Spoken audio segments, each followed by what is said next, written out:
Assalamualaikum warahmatullahi wabarakatuh. Perkenalkan, nama saya Septiana Putri dari kelas 12 IPS 2.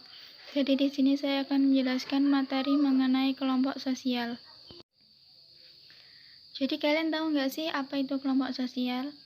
Jadi kelompok sosial ini merupakan interaksi antara dua orang atau lebih yang berinteraksi hingga memunculkan rasa kebersamaan dan rasa saling memiliki.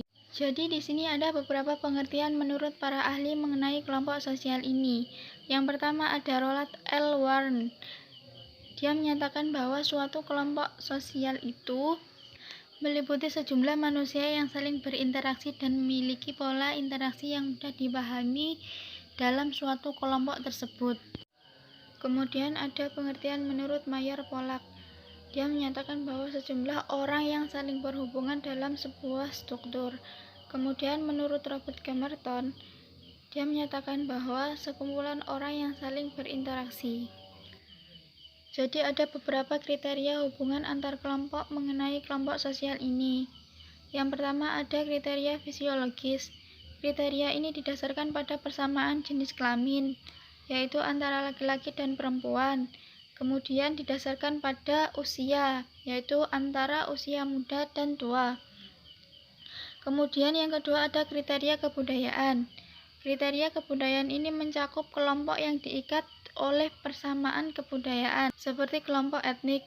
Kemudian yang ketiga ada kriteria perilaku. Kriteria ini didasarkan pada cacat fisik, cacat mental, dan penyimpangan terhadap aturan yang berlaku di dalam masyarakat itu sendiri. Kemudian di sini ada beberapa kriteria kelompok menurut Robert Camerton. Yang pertama adalah memiliki pola interaksi.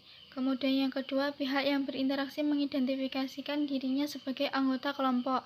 Kemudian yang ketiga, pihak yang berinteraksi didefinisikan oleh orang lain sebagai anggota kelompok itu sendiri. Kemudian ada beberapa syarat kelompok sosial menurut Sujono Sukanto. Yang pertama adalah adanya kesadaran sebagai bagian dari kelompok yang bersangkutan. Kemudian yang kedua adanya hubungan timbal balik antara anggota yang satu dengan yang lainnya. Kemudian yang ketiga memiliki struktur, kaidah, pola perilaku yang sama. Kemudian yang terakhir adalah bersistem dan berproses.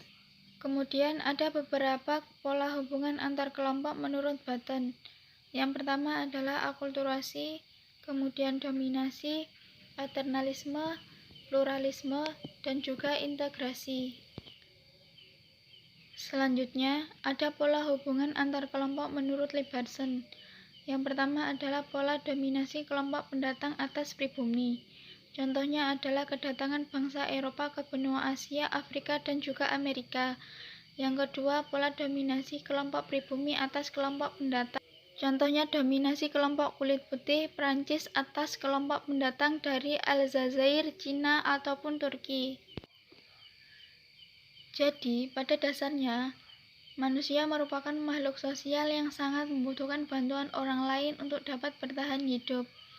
Jadi, faktor utama pembentuk kelompok sosial ini sendiri adalah adanya kesadaran kolektif, konten, serta adanya tujuan yang ingin dicapai bersama.